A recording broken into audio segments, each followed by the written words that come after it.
उम्मीद करता हूँ कि आप सब बहुत अच्छे होंगे। मैं आपका अपने channel the success mind at the rate में आपका स्वागत करता हूँ। इलेक्ट्रिकल का एक सब्जेक्ट पढ़ता है जो ट्रिपल EM, जो कि इलेक्ट्रिकल थर्ड सेमेस्टर का है। अब इसमें एक चैप्टर है पदार्थों का वर्गीकरण। आइए देखते हैं। पदार्थों का वर्गीकरण एक चैप्टर है। अब इसके अंदर की क्या कहानी है वो देखते हैं। परमाणु संरचना का आधुनिक सिद्धांत। जो परमाणु संरचना का जो सिद्धांत दिया था, इसको परमाणुवाद का सिद्धांत कहा जाता है। वो किसने दिया था? जॉन डाल्टन ने दिया था 1808 ईस्वी में। लेकिन उसी संरचना को समझाने के लिए रदरफोर्ड और मैडम क्यूरी, गोल्डस्टीन ने क्या किया, कुछ प्रयोग किया और उस प्रयोगों के आधार पर एक सिद्धांत दिया जिसे परमाणु संरचना के आधुनिक सिद्धांत के नाम से जाना जाता है। इस सिद्धांत में प्रत्येक पदार्थ छोटे छोटे कणों से मिलकर बना होता है, इसे परमाणु कहा जाता है। तथा परमाणु में भी कुछ मूल कण होते हैं। कौन कौन से? इलेक्ट्रॉन, प्रोटॉन और न्यूट्रॉन। चलिए अच्छा आगे देखते हैं। परमाणु संरचना, इसी में एक नीचे है। परमाणु संरचना के आधार पर पदार्थ का वर्गीकरण करने के लिए क्या करते हैं? संयोजकता का सहारा लेते हैं। समझ में आ रही है? चलिए इसका सहारा लेते हैं। हम सहारा लेते हैं संयोजकता का। तो संयोजकता एक महत्वपूर्ण भूमिका निभाती है। किसी भी तत्व की संयोजकता को ज्ञात करने के लिए हम क्या करते हैं? इलेक्ट्रॉन के नील्स बोर के नियम का सहारा लेते हैं। क्योंकि नील्स बोर ने क्या कहा था कि जो इलेक्ट्रॉन होते हैं वे परमाणु के बाहरी कक्षा में चक्कर लगाते हैं और वे एक निश्चित कक्षाओं में चक्कर लगाते हैं। और जो निश्चित कक्षा होती है उन्हें क्या कहा जाता है? ये कहा जाता है K11N से क्या करते हैं? K11 से दर्शाया जाता है।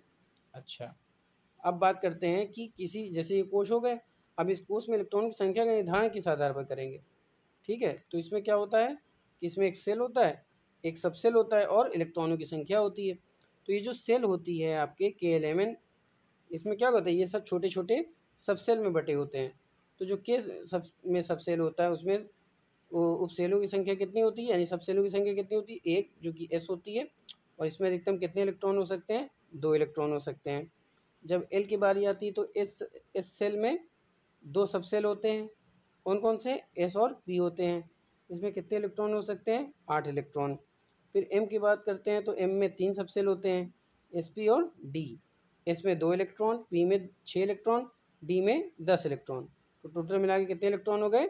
10 इलेक्ट्रॉन, 18 इलेक्ट्रॉन। अब जब N की बारी आती है तो N में कितने सबसेल होते हैं? 4। कौन कौन से?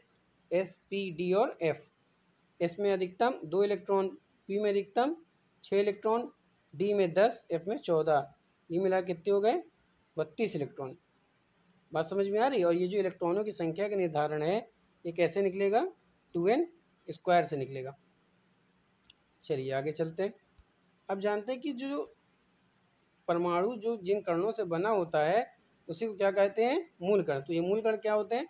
ऐसे कण जो परमाणु में पाए जाते हैं मूल कण कहलाते हैं। और ये कौन कौन से होते हैं? इलेक्ट्रॉन, प्रोटॉन और न्यूट्रॉन होते हैं। अच्छा अब इलेक्ट्रॉन की प्रॉपर्टी जान लेते हैं।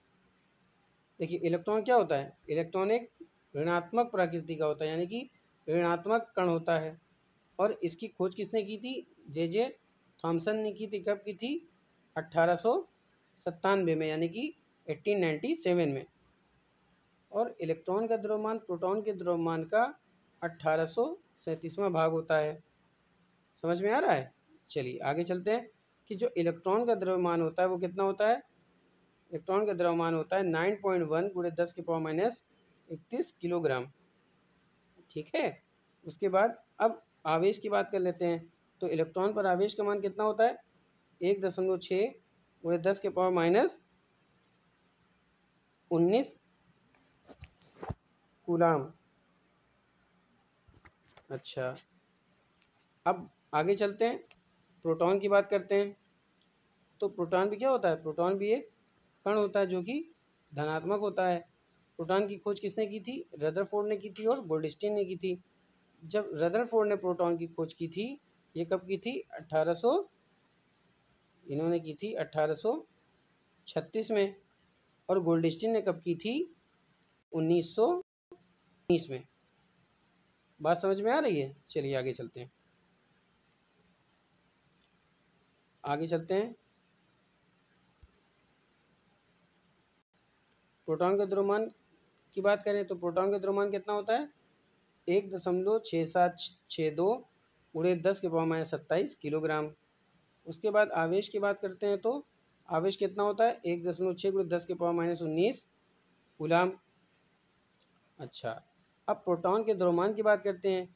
अगर प्रोटॉन के द्रव्यमान और इलेक्ट्रॉन के द्रव्यमान के बीच संबंध देखें तो कितना होता है, प्रोटॉन का द्रव्यमान इलेक्ट्रॉन के द्रव्यमान का 1837 गुना होता है। बात समझ में आई। चलिए आगे चलते हैं, न्यूट्रॉन की कहानी देखते हैं। अब न्यूट्रॉन की कहानी क्या है कि न्यूट्रॉन की खोज चैडविक ने की थी। कब की थी, 1932 में की थी। न्यूट्रॉन का द्रव्यमान हाइड्रोजन परमाणु के बराबर होता है, यानी कि हम कह सकते हैं कि प्रोटॉन के द्रव्यमान के लगभग बराबर होता है।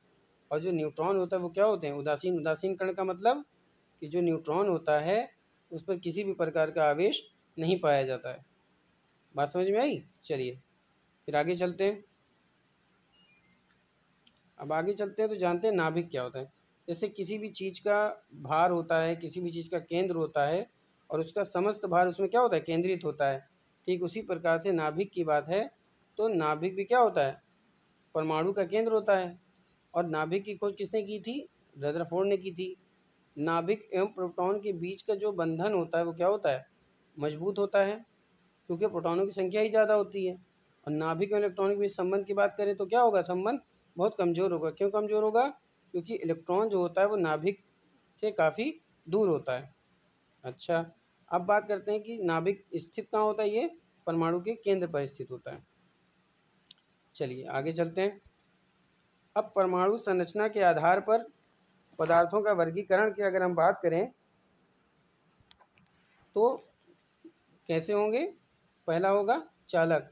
चालक क्या होते हैं, चालक ऐसे पदार्थ होते हैं जिनमें मुक्त इलेक्ट्रॉनों की संख्या सबसे अधिक होती है और इसमें धारा आसानी से फ्लो कर सकती है।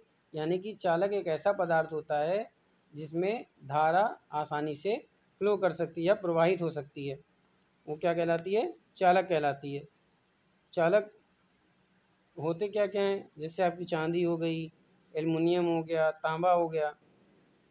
बात समझ में आई। चांदी एक ऐसा कंडक्टर होता है जिसमें सबसे ज़्यादा विद्युत चालकता पाई जाती है, यानी कि उसमें धारा आसानी से प्रवाहित प्रवाहित प्रवाहित हो सकती है। चलिए आगे चलते हैं।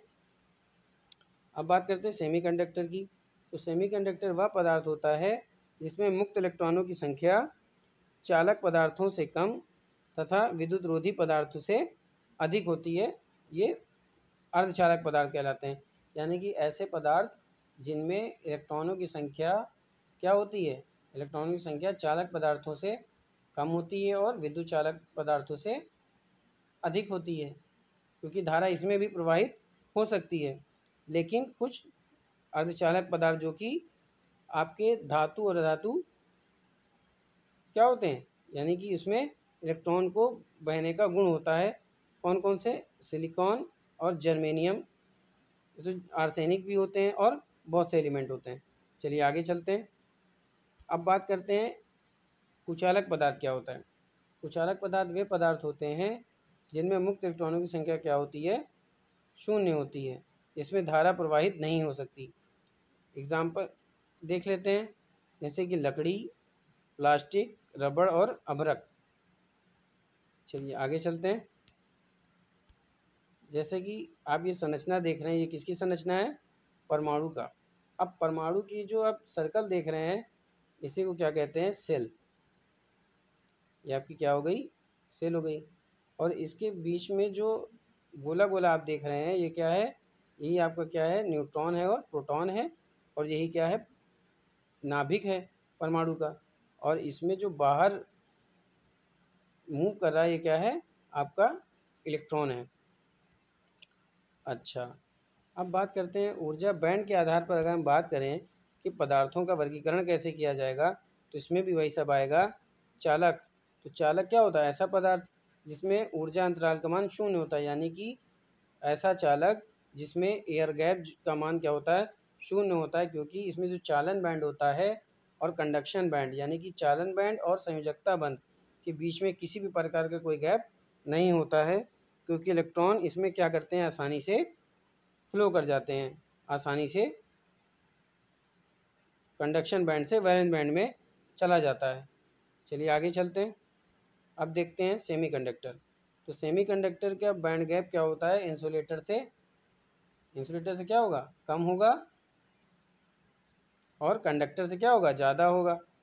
या किसी भी एक्सटर्नल एनर्जी प्राप्त करने पर इलेक्ट्रॉन को वैलेंस बैंड से कंडक्शन बैंड में जाने की अनुमति देता है। यानी कि जैसे कि आप जानते हैं कि चालक में क्या होता है कि कोई भी गैप नहीं होता है, और सेमीकंडक्टर में क्या होता है, गैप होता है, जिसकी वजह से इलेक्ट्रॉन को मूव कराने में ज़्यादा ऊर्जा की ज़रूरत पड़ती है।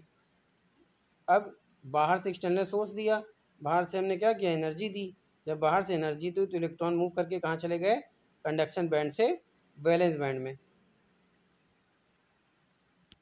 जैसा कि ये देखिए, देख पा रहे हैं, इसमें कंडक्शन बैंड भी है और वैलेंस बैंड भी है, और इसके बीच में जो गैप है उसे क्या कहते हैं, बैंड गैप कहते हैं। तो इसमें जो बैंड गैप होगा वो क्या होगा, इंसुलेटर की अपेक्षा क्या होगा, कम होगा। चलिए आगे चलते हैं, इंसुलेटर की बात करते हैं। तो इंसुलेटर में इंडक्शन बैंड क्या होता है, खाली होता है, यानी कि जो आपका कंडक्शन बैंड होता है उसमें किसी भी प्रकार का इलेक्ट्रॉन नहीं होता है, और इनके बीच में क्या होता है, गैप बहुत अधिक होता है। और ये जो गैप होता है उसी की वैल्यू कितनी होती है, 6 इलेक्ट्रॉन वोल्ट।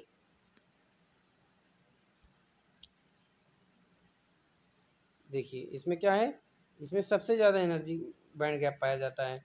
यानी कि अगर कंडक्शन बैंड और वैलेंस बैंड की बात करें तो जो बैंड गैप होता है वो सबसे अधिक किस में पाया जाता है, इंसुलेटर में, यानी विद्युत रोधी पदार्थों में पाया जाता है। और अगर हम निग्जिबल की बात करें या शून्य की बात करें तो किस में पाया जाता है, चालक पदार्थों में। तो आज का सेशन आपको कैसा लगा, कमेंट करके ज़रूर बताइएगा। तब तक के लिए जय हिंद। कल मिलते हैं नए चैप्टर के साथ।